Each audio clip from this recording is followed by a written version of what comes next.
मेला आंचल उपन्यास फणीश्वरनाथ रेणु। प्रथम संस्करण की भूमिका। यह है मेला आंचल, एक आंचलिक उपन्यास। कथानक है पूर्णिया। पूर्णिया बिहार राज्य का एक जिला है। इसके एक ओर है नेपाल, दूसरी ओर पाकिस्तान और पश्चिम बंगाल। विभिन्न सीमा रेखाओं से इसकी बनावट मुकम्मल हो जाती है।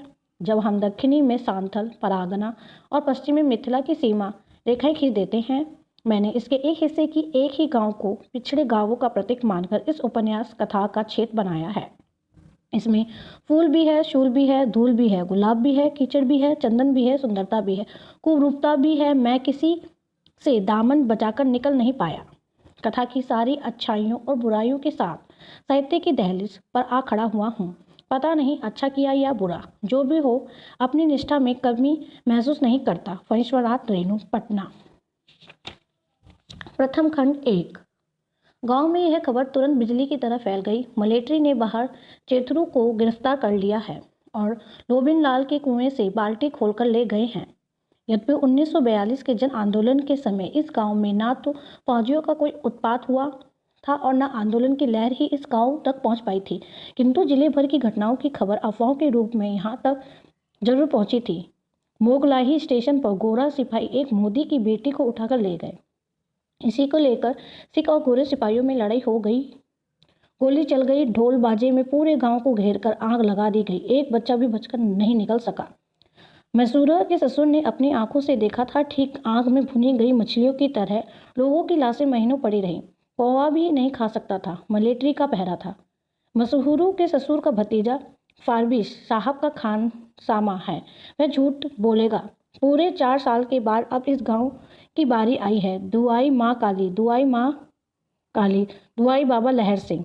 यह सब गुअर टोली के बलिया की बदौलत हो रहा है। बीरसिंह दास ने हिम्मत से काम लिया। आंगन से निकलकर चारों ओर देखा और मालिक टोला की ओर दौड़ा। मालिक तहसीलदार विश्वनाथ प्रसाद भी सुनकर घबरा गए। लोबिन बाल्टी कहाँ से लाया था? जरूर चोरी की बाल्टी होगी। साले सब चोरी करेंगे और गांव को बदनाम करेंगे। मालिक टोले से यह खबर राजपूत टोली पहुंची। कायस टोली के विश्वनाथ प्रसाद और तमाम टोली के बिंची को मलेट्री के सिपाही पकड़कर ले गए। ठाकुर रामकृपाल सिंह बोले, इस बार तहसीलदार का मजा निकलेगा। जरूर जमींदार का लगान वसूल कर खा गया है। अब बड़े घर की हवा खाएंगे। बच्चों, यादव टोली के लोगों ने खबर सुनते ही बलिया उर्फ बलदेव को गिरफ्तार कर लिया। भागने न पाए, रस्सी से बांधी। पहले ही कहा था कि यह एक दिन सारे गांव को बंधवाएगा। तहसीलदार विश्वनाथ प्रसाद 1 सेर घी, 5 सेर बासमती चावल और 1 खसकी लेकर डरते हुए मलेट्री वालों को डाली पहुंचाने चले। बिंसी को साथ ले लिए। बोले, हिसाब लगाकर देख लो, पूरे 50 रुपये का सामान है। यह रुपये 1 हफ्ता के अंदर ही अपने टोले और लोबिन के टोले से वसूल कर जमा कर देना। तुम लोगों के चलते मलेट्री कोठी के बगीचे के पास पहुंचकर विश्वनाथ प्रसाद ने जेब से पल्लिया टोपी निकालकर पहन ली और कालथानी की ओर मुंह करके माँ काली को प्रणाम किया। दुआई माँ काली। बगीचे में पहुंचकर तहसीलदार साहब ने देखा 2 बैलगाड़ियां हैं। बैल घास खा रहे हैं। मलेट्री वाले जमीन पर कंबल बिछाकर बैठ गए। ए बूढ़ी फाँक रहे हैं और बाहर चेथरू भी कंबल पर ही बैठकर मूड़ी फाँक रहा है। सलाम हुजूर। बिरची ने सामान सिर से नीचे उतारकर झुककर सलाम किया। सलाम सरकार। बकरा भी मिमिया उठा। अरे यह क्या है? आप कौन हैं? एक मोटे साहब ने पूछा। हुजूर, ताबेदार राजा पारबंगा का तहसीलदार है, मीनापुर सर्किल का। ओ, आप तहसीलदार हैं? ठीक बात। हम लोग डिस्ट्रिक्ट बोर्ड का आदमी हैं। यहाँ पर एक मलेरिया सेंटर बनेगा। ऊपर से हुक्म आया है। यहीं बागवान का जमीन में। मास्टिन साहब डिस्ट्रिक्ट बोर्ड को यह जमीन बहुत पहले दे दिया। तहसीलदार साहब फिर एक बार सलाम करके बैठ गए।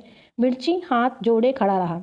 राजपूत टोली के रामकृपाल सिंह जब कोठी के बगीचे में पहुंचे तो उन्होंने देखा कि बगीचे के पश्चिमी वाली जमीन की पैमाइश हो रही है। कुछ लोग जरीब की कड़ी खींच रहे हैं। टोपा वाले एक साहब तहसीलदार साहब से हंस हंस कर बातचीत कर रहे हैं और अंत में यादव टोली के लोग बलदेव के हाथ और कमर में रस्सी बांधकर हो हल्ला मचाते हुए आए। उसकी कमर में बंधी हुई रस्सी को सभी पकड़े हुए हैं। फिरारी सुराजी को पकड़ने वालों को सरकार बहादुर की ओर से इनाम मिलता है। 1000, 2000, 5000। लेकिन साहब तो देखते ही गुस्सा हो गए। क्या बात है? इसको क्यों बांध कर लाया है? इसने क्या किया? हुजूर, यह सुराजी बलदेव गोप है। 2 साल जेल काट कर आया है। इस गांव का नहीं, चन्नापट्टी का है। यहाँ मौसी के यहाँ आया है। खद्दड़ पहनता है, जेनी बोलता है। तो इसको बांधा है काहे? अरे बलदेव साहब के किरानी ने बलदेव को पहचान लिया। अरे यह तो बलदेव है सर, ये रामकृष्ण कांग्रेस आश्रम का कार्यकर्ता है, बड़ा बहादुर है। यादवों के बंधन से मुक्ति पाकर बलदेव साहब और किरानी को बारारी बारारी से जय हिंद जय किया। साहब ने हंसते हुए कहा, आप गांव में मलेरिया सेंटर खुला रहे हैं, खूब बड़ा डॉक्टर आ रहा है, डिस्ट्रिक्ट बोर्ड का तरफ से मकान बनेगा, लेकिन बाकी काम तो आप लोगों की मदद से ही होगा। तहसीलदार साहब ने जमींदार खाते और नक्शे को तहजीब करके कहा, हुजूर जमीन 1 एकड़ 10 डिसमिल है। ठाकुर रामकृपाल सिंह को अब तक साहब को सलाम करने का भी मौका नहीं मिला था। विश्वनाथ प्रसाद ने बाजी मार ली। जिंदगी में पहली बार सिंह जी को अपनी निरक्षरता पर गलानी हुई। सचमुच विद्या की महिमा बड़ी है, लेकिन भगवान ने शरीर दिया है, उच्च जाति में जन्म दिया है, इसी के बल पर बहुत बाबू बुआन हकीम हुकुम और आलम फैला के हेलमेल हुआ। जान पहचान हुई, मौका पाते ही सलाम करके जोर से बोले, जय हो सरकार की। हुजूर पल्लवी को भलाई के वास्ते इतना दूर से कष्ट उठाया कर आया है और हम लोग हुजूर का कोई सेवा नहीं कर सकेगा। गुसाई जी रेमन में कहीने है, धन्य भाग प्रभु दर्शन दीना। हुजूर सेवक का नाम रामकृपाल सिंह वल गिरेबेन बाज सिंह, मोतफा जात राजपूत, मौकाम गढ़बुलदेन राजपुताना हाल, मौकाम मेरीगंज। सिंह जी हमारा कोई सेवा नहीं चाहिए, सेवा के वास्ते मलेरिया सेंटर खुला रहा है, इसी में मदद कीजिए सब मिलकर, यही सबसे बड़ा सेवा है। साहब हंसते हुए बोले। यादव टोली के लोग एक एक कर नजर बचाकर 9-2-11 हो चुके थे। उन्हें डर था कि बलदेव को बांधकर लाने वालों का साहब चलना लाखों एकड़ जमीन बांध्या धरती का विशाल आंचल, इसमें डूब भी नहीं पनपती है। बीच बीच में बालू बूचर और कहीं कहीं बेर की झाड़ियां कोस भर मैदान पर करने के बाद पूरब की ओर काला जंगल दिखाई पड़ता है। वहीं है मेरीगंज कोठी। आज से करीब 35 साल पहले जिस दिन W.G. मार्टिन ने इस गांव में कोठी की बैठकर कोठी की नींव डाली, आसपास के गांव में डोल बजाकर ऐलान कर दिया, आज से इस गांव का नाम हुआ मेरीगंज। मेरी मार्टिन की नई दुल्हन थी जो कलकत्ता में रहती थी। कहा जाता है कि एक बार एक किसान के मुंह से गलती से इस गांव का पुराना नाम निकल गया था, बस, और ज़्यादा कहाँ है। साहब ने 50 कोड़े लगाए थे गिनकर। इस गांव का पुराना नाम अब किसी को याद नहीं, अथवा आज भी नाम लेने से एक अज्ञात आकांक्षा होती है। कौन जाने गांव का नाम बदलकर रोहतक स्टेशन से मेरीगंज तक डिस्ट्रिक्ट बोर्ड से सड़क बनवाकर और गांव में पोस्ट ऑफिस खुलवाने के बाद मार्टिन साहब अपनी नवविवाहित मेरी को लाने के लिए कलकत्ता गए। गांव की सबसे बूढ़ी भैरों की माँ यदि आज रहती तो सुना देती, आहा आहा, परी की तरह थी साहिब की मेम, इंद्रासन की परी की तरह। लेकिन मार्टिन साहब का आयोजन अधूरा साबित हुआ। मेरीगंज पहुंचने के ठीक 1 सप्ताह बाद ही जब मैरी को जड़िए ने धर दबाया तो मार्टिन ने महसूस किया कि पोस्ट ऑफिस से पहले यहाँ एक डिस्पेंसरी खुलवाना जरूरी था। कोकेन की टिकिया से जब तीसरे दिन भी मेरी का बुखार नहीं उतरा तो मार्टिन ने अपने घोड़े को रोहतक की ओर दौड़ाया। रोहतक स्टेशन पहुंचने पर मालूम हुआ कि पूर्णिया जाने वाली गाड़ी 10 मिनट पहले चली गई थी। मार्टिन ने बगैर कुछ सोचे घोड़े को पूर्णिया की ओर मुड़ा दिया। रोहतक से पूर्णिया 12 कोस है। मेरीगंज से किसी से पूछिए, वह आपको मार्टिन के पंखराज घोड़े की यह कहानी विस्तारपूर्वक सुना देगा। जिस समय मार्टिन पूर्णिया के सिविल सर्जन के बंगले पर पहुंचा, पूर्णिया स्टेशन पर गाड़ी पहुंची भी नहीं थी, किंतु मार्टिन का पंखराज घोड़ा और सिविल सर्जन साहब की हवा गाड़ी जब तक मेरीगंज पहुंचे, मेरी को मलेरिया निगल चुका था। ट्यूबवेल के पास गड्ढे में घुसकर घुंघारे रेशमी वालों पर सिर पर कीचड़ थोपते थोपते मेरी मर गई थी। मेरी की लाश को दफनाने के बाद ही मार्टिन पूर्णिया गया। Civil surgeon, district magistrate, district board के चेयरमैन और हेल्थ ऑफिसर से मिला। एक छोटी सी डिस्पेंसरी की मंजूरी के लिए जमीन आसमान एक करता रहा। डिस्पेंसरी के लिए अपनी जमीन रजिस्ट्री कर दी। अधिकारियों ने आश्वासन दिलाया, अगले साल जरूर डिस्पेंसरी खुल जाएगी। ठीक इसी समय जर्मनी के वैज्ञानिकों ने एक चुटकी से नील युग का अंत कर दिया। कोयले से नील बनाने की वैज्ञानिक विधि का प्रयोग सफल हुआ और नीले साहबों की कोठियों की दीवारें आकर गिर पड़ी। साहबों ने कोठियों बेचकर जमींदारियां खरीदनी शुरू की। बहुतों ने व्यापार आरंभ किया। मार्टिन की दुनिया तो पहले ही उजड़ चुकी थी, दिमाग भी बिगड़ा गया।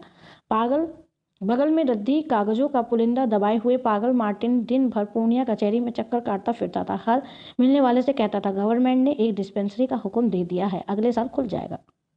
कहते हैं कि पटना और दिल्ली की दूर धौप दौड़ धूप के बाद एक बार वह बहुत उदास होकर मेरीगंज लौटा। मेरी की कब्र पर लेटकर सारा दिन रोता रहा। डार्लिंग, डॉक्टर नहीं आएगा। इसके बाद उसका पागलपन इतना बढ़ गया कि अधिकारियों ने उसे कांके भेज दिया और कांके के पागल खाने में ही उसकी मृत्यु हो गई। कोठी के बगीचे में अंग्रेजी फूलों के जंगल में आज भी मेरी की कब्र मौजूद है। कोठी की इमारत ढह गई, नील के हौज टूट फूट गए, पीपल, बबूल तथा अन्य जंगली पेड़ों का एक घना जंगल तैयार हो गया। लोग उधर दिन में भी नहीं जाते। कलीम आम का बाग तहसीलदार साहब ने बंदोबस्त में ले लिया, इसलिए आम का बाग साफ सुथरा है, किंतु कोठी के जंगल में तो दिन भी सिराय बोलता है। लोग उसे भूताहा जंगल कहते हैं। तमाम टोले का नंदलाल एक बार ईंट लाने गया, ईंट के हाथ लगते ही खत्म हो गया। जंगल से एक प्रेतीन निकली और नंदलाल को कोड़े से पीटने लगी। सांप के कोड़े थे। नंदलाल वहीं ढेर हो गया, बगुले की तरह उजली प्रेतानी। मेरीगंज एक बड़ा गांव है, बाहरों वरण के लोग रहते हैं। गांव के पूरब एक धारा है जिससे कमला नदी बहती है, जिसे लोग कमला नदी कहते हैं। बरसात में कमला भर जाती है, बाकी मौसम में बड़े बड़े गड्ढों में पानी जमा रहता है। मछलियों और कमल के फूलों से भरे हुए गड्ढे। पौष पूर्णिमा के दिन इन्हीं गड्ढों में कोसी स्नान के लिए सुबह के शाम तक भीड़ लगी रहती है। रोहतक स्टेशन से हलवाई और परचून की दुकानें आती हैं। कमला मैया के महात्म के बारे में गांव के लोग तरह तरह की कहानियां कहते हैं। गांव में किसी के यहाँ शादी ब्याह या श्राद्ध का भोज हो, गृहपति स्नान करके गले में कपड़े का खोट डालकर कमला मैया को पान सुपारी से निमंत्रित करता है। इसके बाद पानी में हिलोरें उठने लगती थी, ठीक जैसे नील की हौज में नील माथा जा रहा हो। फिर किराने पर चांदी के थालों, कटोरों और गिलासों का ढेर लग जाता था। गृहपति सभी बर्तनों को गिनकर ले जाता था और भोज समाप्त होते ही कमला मैया को लौटा आता था। लेकिन सभी की नियति एक जैसी नहीं होती। एक बार एक गृहपति ने कुछ थालियां और कटोरे चुरा रखे। बस उसी दिन से मैया ने बर्तन दान बंद कर दिया और उस गृहपति का तो वंश ही खत्म हो गया, एकदम निर्मूल। उसकी बिगड़ी नियति वाले गृहपति के बारे में गांव में दो राय हैं। राजपूतों टोली के लोगों का कहना है वह कायस्थ टोली का गृहपति था। कायस्थ टोली वालों का कहना है कि वह राजपूत टोली का था। राजपूतों और कायस्थों में पुश्तैनी मनमुटाव और झगड़े होते आए हैं। ब्राह्मणों की संख्या कम है, इसलिए वे हमेशा तीसरी शक्ति का कर्तव्य पूरा करते रहते हैं। अभी कुछ दिनों से यादवों के दल ने भी जोर पकड़ा है। जनेऊ लेने के बाद भी राजपूतों ने यदुवंशी क्षत्रिय को मान्यता नहीं दी। इसके विपरीत समय समय पर यदुवंशियों के क्षत्रिय तत्व को वे यदु व्यंग विद्रूप के बाणों से उभारते रहे हैं। एक बार यदुवंशी ने खुली चुनौती दे दी। बात तलू पकड़ने लगी थी। दोनों ओर से लोग लगे हुए थे। यदुवंशियों को कायस्थ टोली के मुखिया तहसीलदार विश्वनाथ प्रसाद मलिक ने विश्वास दिलाया, मामले मुकदमे की पूरी पैरवी करेंगे। जमींदार कचहरी के वकील बंतोष बाबू के कर रहे थे। यादवों को सरकार ने राजपूत मान लिया है, इसका मुकदमा तो धूमधाम से चलेगा। खुद वकील साहब कह रहे थे। राजपूतों को ब्राह्मण टोली के पंडितों ने समझाया, जब जब धर्म की हानि हुई है राजपूतों ने उनकी रक्षा की है। घोर कालिकाल उपस्थित है, राजपूत अपनी वीरता से धर्म से बचा लें। लेकिन बात बड़ी नहीं है, ना जाने कैसे यह धर्मयुद्ध रुक गया। ब्राह्मण टोली के बूढ़े जोशी जी आज भी कहते हैं, यह राजपूतों के चुप रहने का फल है कि आज चारों ओर हर जाति के लोग गले में जनेऊ लटकाए फिर रहे हैं। भूमफोड़ क्षत्रिय तो कभी नहीं सुना था, शिव हो शिव हो शिव हो। अब गांव में 3 प्रमुख दल हैं, कायस्थ, राजपूत और यादव। ब्राह्मण लोग अभी भी तृतीय शक्ति हैं। गांव के अन्य जाति के लोग भी सुविधा अनुसार इन्हीं तीनों दलों में बटे हुए हैं। कायस्थ टोली के मुखिया विश्वनाथ प्रसाद मलिक राजा पारबंगा के तहसीलदार हैं। तहसीलदारी उनके खानदान में 3 पुश्तों से चली आ रही है। इसी के बल पर तहसीलदार साहब आज 1000 बीघे जमीन के एक बड़े काश्तकार हैं। कायस्थ टोली को गांव की अन्य जाति के लोग मालिक टोला कहते हैं। राजपूतों की टोली को लोग कहते हैं कैथल टोली। ठाकुर रामकृपाल सिंह राजपूतों टोली के मुखिया हैं। इनके दादा महारानी चंपापति की स्टेट के सिपाही थे और विश्वनाथ प्रसाद के दादा तहसीलदार थे। कहते हैं कि जब महारानी चंपापति और राजा पारबंगा में दीवानी मुकदमा चल रहा था तो विश्व प्रसाद नाथ के दादा राज पारबंगा स्टेट के और मिल गए थे। स्टेट वालों की महारानी के सारे गुप्त कागजात हाथ लग गए और महारानी मुकदमे में हार गई। काशी जाने से पहले महारानी ने रामकृपाल सिंह के नाम अपनी बची हुई 300 बीघे जमीन की लिखापढ़ी कर दी थी। रामकृपाल सिंह कहते हैं कि उनके दादा ने महारानी को एक बार डकैतों के हाथ से अकेले ही बचाया था। इसी के इनाम में महारानी ने दान पत्र लिख दिया था। कायस्थों की टोली के लोग राजपूतों की टोली सरपैया टोली कहते हैं। यादवों का दल नया है। इनके मुखिया खिलावन यादव को 10 बरस पहले तक लोगों ने भैंसा चरते देखा है। दूध घी की बिक्री से जमा हुए पैसे ही बात जब चारों ओर बुरी तरह फैल गई तो खिलावन को बड़ी चिंता हुई। महीनों तहसीलदार के यहाँ दौड़ते रहे, सर्किल मैनेजर को डाली चढ़ाई, सिपाहियों को दूध घी पिलाया और अंत में कमला के किनारे 50 बीघे जमीन की बंदोबस्ती हो सकी। अब तो 150 बीघे की जोत है। बड़ा बेटा सकलदीप अरिया बेरागाछी में नाना के घर पर रहकर हाई स्कूल में पढ़ता है। खिलावन सिंह यादव को लोग नया मातवर कहते हैं, लेकिन यादव क्षत्रिय टोली को अब गुवर टोली कहने की हिम्मत कोई नहीं करता। यादव टोली में 12 मास शाम को अखाड़ा जमता है। 4 बजे दिन से ही शोभन मोची डोल पीटता रहता है। डाक डिलना ढोल के हर ताल पर यादव टोली के बूढ़े बच्चे जवान ठंड बैठक और पहलवानी के पैतरे सीखते हैं। सारे मेरीगंज में 10 आदमी पढ़े लिखे हैं। पढ़े लिखे का मतलब हुआ अपना दस्तखत करने से लेकर तहसीलदार करने तक की पढ़ाई। नए पढ़ने वालों की संख्या 15। गांव के मुख्य पहरेदार धान, पाट और खेसरी रब्बी की फसल भी कभी कभी अच्छी हो जाती है। तीसरा भाग। डिस्ट्रिक्ट बोर्ड के मिस्त्री लोग आए हैं। बलदेव का उत्साह का ठिकाना नहीं है। ऑफिसर बाबू ने तहसीलदार साहब और राम कृपाल सिंह के सामने ही कहा था, आप तो देश के सेवक हैं। सबों ने सुना था दुनिया में धन का क्या है। तहसीलदार साहब और सिंह जी के पास पैसा है, मगर जो इज्जत बलदेव की है वे कहाँ पाएंगे। यादव टोली के लोगों ने बलदेव से उसी दिन माफ़ी मांग ली थी। बलदेव भाई, हम लोग मूर्ख ठहरे और तुम ज्ञानी। हम कूप के बेग हैं। तुम तो बहुत देश विदेश घूमे हो, बड़े बड़े लोगों के साथ रहे हो, हमारा कसूर माफ़ कर दो।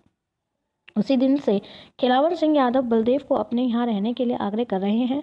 जात का नाम, जात की इज्जत तो तुम ही लोगों के हाथ में है। तुम कोई पराए हो। तुम्हारी मौसी मेरी चाची होगी, तुम हम भाई भाई ठहरे।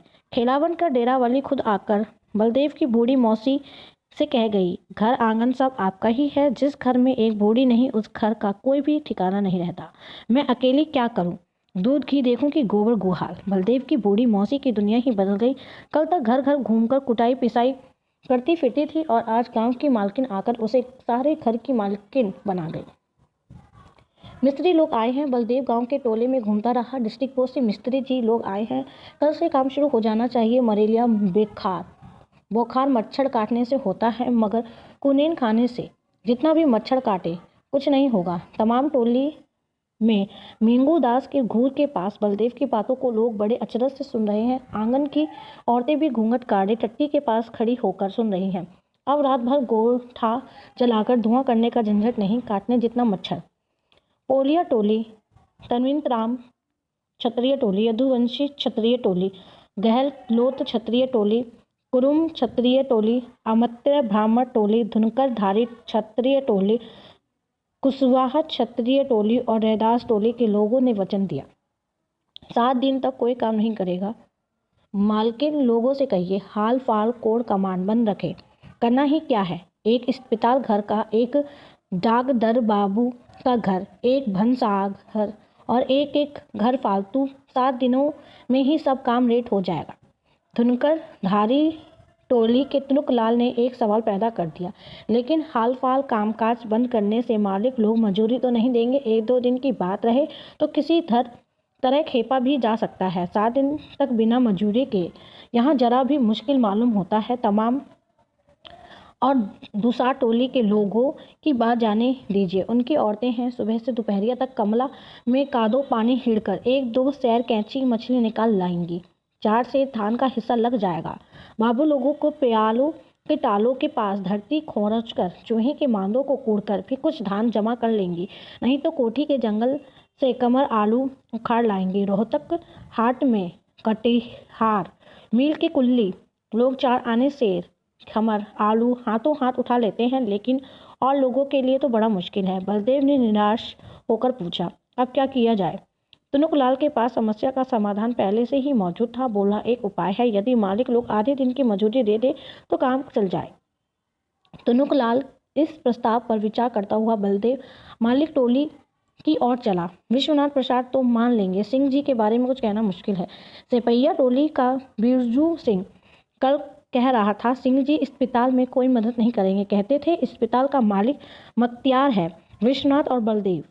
ब्राह्मण टोली से तो कुछ उम्मीद करना ही बेकार है। जिस दिन से अस्पताल होने की बात उन लोगों ने सुनी है, दिन रात डॉक्टर अंग्रेजी दवा के खिलाफ तरह तरह की कहानियां सुनाते फिर रहे हैं। जोस्की जी का विश्वास है कि डॉक्टर लोग ही रोग फैलाते हैं, सुई भोंककर देह में जहर दे देते हैं, आदमी हमेशा के लिए कमजोर हो जाता है। हैजा के समय कूपों में दवा डाल देते हैं, गांव गांव का हैजा से समाप्त हो जाता है। काला बुखार का नाम पहले लोगों ने कभी नहीं सुना था। पूरा मुल्क कमाऊर कमैछा हासाम से काला बुखार वालों का लहू शीशे में बंद करके यही लोग ले आए थे। आजकल घर घर काला बुखार फैल गया है। इसके अलावा बिलेती दवा में गाय का खून मिला रहा रहता है। भगवान भगत की दुकान के पास ही विश्वनाथ बाबू से भेंट हो गई। तुनुकलाल के प्रस्ताव को सुनते ही विश्वनाथ बाबू चिढ़ गए। धनुक टोली का तुनुकलाल अपने को बड़ा काबिल समझता है, हर बात में यह एक ना एक लेकिन जरूर लगाएगा। तुम भी तो बलदेव पूरे बम भोलानाथ हो। उससे पूछा नहीं कि अस्पताल से सिर्फ मालिक लोग की भलाई होगी क्या? भगवान भगत हमेशा सुपारी चबाता रहता है। बोलने के समय ऐसा लगता है कि वह बात को भी चबा रहा है। अरे ई तो 10 आदमी के काम बा, जे बा से एकरा से सबके मिल के मदद करे का चाही। का हो सी प्रसाद, भगत की दुकान पर यों भी हमेशा 4-5 आदमी बैठे रहते हैं। विश्वनाथ बाबू की आवाज़ सुनकर 2-4 व्यक्ति जमा हो गए। बूढ़े सुमृति दास को लोग बड़े लबड़ा समझते हैं, मगर वह समय पर पते की बात बता जाता है। आते ही बोला, अरे तहसीलदार, आप समझे नहीं। तुनुक लाल अपने मन से नहीं बोला है, इसमें कनक कसन है। जरा इधर एकांत में आइए तो बतावे। तहसीलदार और सुमृति दास भगत की दुकान से जरा दूर जाकर बतियाने लगे। दुकान में बैठे हुए किसी ने गूढ़कर कहा, बूढ़ा लुच्चा इसी को कहते हैं, हर बात में एकांती। भगत ने आंख टीप कर मना कर दिया, जोर से मत बोलो, बलदेव है। सुमृति दास से प्राइवेट करने के बाद तहसीलदार का मिजाज बदल गया। आकर बोले, अच्छा तो बलदेव, तुम जाकर तमाम टोली और पोलियर टोली वालों से कहो मैंने 50 रुपये माफ़ कर दिया। उस दिन ऑफिसर बाबू को जो डाली दी गई थी सो तो तुम्हारे ही सामने की बात है। बिरची भी था। अब जरा सैपैया टोली जाओ, देखो वे लोग क्या कहते हैं। कोई कुछ करे, हमारा जो धर्म है हम करेंगे। बलदेव जब सिंह जी के दरवाजे पर पहुंचा तो सिंह जी घोड़े पर सवार हो चुके थे। शायद कटाहीर जा रहे हैं। यात्रा का टोकना अच्छी नहीं, इसलिए बलदेव चुप ही रहा। सिंह जी के दरवाजे पर 5-7 आदमी बैठे हुए थे। किसी ने बलदेव को बैठने के लिए भी नहीं कहा। बलदेव ने सबों को एक ही साथ जय हिंद कहा। शिव शक्कर सिंह के बेटे हरगोरी ने बलदेव से पूछा, कहिए बलदेव लीडर, क्या समाचार है? आप लोगों की कृपा से सब अच्छा है। बाबू साहब, आप स्कूल से कब आए? बलदेव ने पास पड़े हुए खाली मोड़े पर बैठते हुए पूछा। सुना कि आपकी लीडरी खूब चल रही है। बाबा साहेब, गरीब आदमी भी भला लीडर होता है? हम तो आप लोगों का सेवक है। आप तो लीडर ही हो गए। तो आजकल कांग्रेस ऑफिस का चौका बर्तन कौन करता है? हरगोरी अचानक उबड़ पड़ा। अरे भाई, सभी काशी चले जाओगे? पताल चाटने के लिए भी तो कुछ लोग रह जाओ। जेल क्या गए? पंडित जवाहिर लाल हो गए। कांग्रेस ऑफिस में भोल टियरी करते थे, अब अंधों में काना बनकर यह लीडरी छाटने आया है। स्वयं सेवक ना घोड़ा का दुम। बाबू साहेब, मुंह खराब क्यों करते हो? आप विद्वान हैं, हम जाहिल। हमसे जो कसूर हुआ है कहिए। उठ जाओ दरवाजे पर से, बेईमान कहीं के। डिस्ट्रिक्ट बोर्ड से अस्पताल की मंजूरी है, रुपया मिला है, सब चुपचाप मारकर अब बेगार खोज रहे हैं। चोर सब, उठ जाओ दरवाजे पर से। हरगोरी तमाम मारकर बलदेव को धक्का देने के लिए उठा। बैठे हुए लोगों ने कहा, हाँ हाँ करे। हरगोरी को पकड़ लिया। बलदेव चुपचाप बैठा रहा। मारिए, यदि मारने से ही आपका गुस्सा ठंडा हो तो मारिए। हल्ला गुल्ला सुनकर भीड़ जम गई। हरगोरी को लड़कपन किसी को पसंद नहीं। शिव शंकर सिंह भी सुनकर दुखती हुआ। लीडरी करे या वॉलंटियर, तुमको किस बात की चिढ़ लगी? तुम्हारा क्या बिगड़ा था? अच्छा बलदेव, बुरा मत मानना, हंसी दिल लगी में उड़ा दो, छोटा भाई है। शिव शक्कर मौसा बाबू साहब गाली गलौज करके मारने चले, मगर हम कोई लाजमान बात मुंह से निकालते हैं? पूछे सबों से। महता माजी कही ना है। नीम के पेड़ का कागा काए काए कर उठा। हरगोरी गुस्से से थर थर काँप रहा है। ये लोग भी अजीब हैं। 1 घंटा पहले बलदेव की टोकरी भर शिकायत कर रहे थे, लीडर सटकाने की बात कर रहे थे, और अभी उसका बाप भी बलदेव की खुशमदाद कर रहा था। ग्वाल होकर लीडरी। गुआर टोली वाले हंसरे लेकर आ रहे हैं। एक लड़का दौड़ता हाफता आकर खबर दे गया, एक गांव के उत्तर में शोरगुल हो रहा है। खूंटे में बंधे हुए बैलों ने चौकन्ने होकर कान खड़े किए। गांव के बाहर चरती हुई बकरियां दौड़ती मिमियाती हुई गांव में भागी आ रही हैं। कुत्ते भौंकने लगे।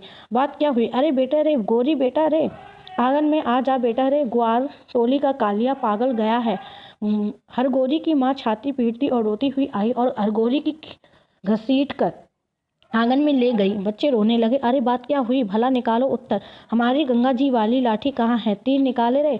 अरे बात क्या है? हसेरी क्यों? कौन किसका जवाब देता है? किसे फुर्सत है? सारे गांव में हुड़कम मचा हुआ है। हरगोरी की माँ अब शिव शंकर सिंह को आंगन में बुला रही है, चिल्ला रही है, कुंवर टोली का रोंदी बूढ़ा आया है। कुंवर टोली में बूढ़े बच्चे खोल रहे हैं कि हरगोरी ने बलदेव को जूते से मारा है। कुंकुरा का बेटा कलचरण कालिया करिया खाया है, हरगोरी का खून पिएगा। आंगन में आ जाओ गोरी के बाबू। ओ बलदेव दौड़ा, आप लोग अकुलाई मत, हम देखते हैं, ना समझ लोग हैं, समझा देते हैं। एक बार बोलिए प्रेम से, महाई बीर्ज की जय। जय जय जय जय। बलदेव को देखते ही यादव सेना खुशी से जय जयकार कर उठी। बोली एक बार प्रेम से, गहीना महात्म जी के जय जय जय। ऐ शांति शांति, चुप रहो, चलो। बलदेव जी क्या कहते हैं सुनो। प्यारे भाइयों, आप लोगों जो आंदोलन किए हैं वह अच्छा नहीं। अपना कान देखें, बिना कौवा के पीछे दौड़ना अच्छा नहीं। आप ही सोचिए, क्या यह समझदार आदमी का काम है? आप लोग हिंसावाद करने लगे जा रहे थे, इसके लिए हमको अनशन करना होगा। भारत माता का गांधी जी का यह रास्ता नहीं। सचमुच ज्ञानी आदमी है बलदेव जी। आंदोलन, अनशन और क्यों हिंसा बात किसी ने समझा? ज्ञानी की बोली समझना सभी के बूते की बात नहीं। अनशन क्या करेंगे? अनशन कालिया कहता था उपवास करेंगे। बलदेव जी कालिया को बुलाकर बलदेव जी कहते हैं, कालीचरण तुम बहुत बहादुर नौजवान हो, लेकिन जोश में होश भी रखना चाहिए। हम खुश हैं लेकिन उपवास करेंगे। सचमुच यदि उस दिन बलदेव जी ठीक समय पर नहीं आ जाते तो कालीचरण इस पार चाहे उस पार कर देता।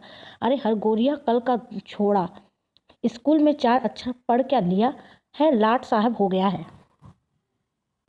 अरे पढ़ता क्या है, दाढ़ी मूछ हो गया है और अपना संकलदीप से 2 क्लास नीचे पढ़ता है। एकदम फेलियर है। इस साल भी फेल हो गया। उसका बाप मास्टर को घूस देने गया था। मास्टर गुस्सा होकर बोला, भागो नहीं तो तुमको भी फेल कर देंगे। अरे पढ़ेगा क्या? सुनते हैं कि लाल बाग मेला में लाल पढ़ने में पास हो गया है। बात बनाने में दुलारी से कोई जीत नहीं सकता। लाल पढ़ना नहीं समझे? हाँ हाँ, खी खी खी खी, लाल पढ़ना। डाक डिना चले रे, अखाड़ा का डोल बोल रहा है।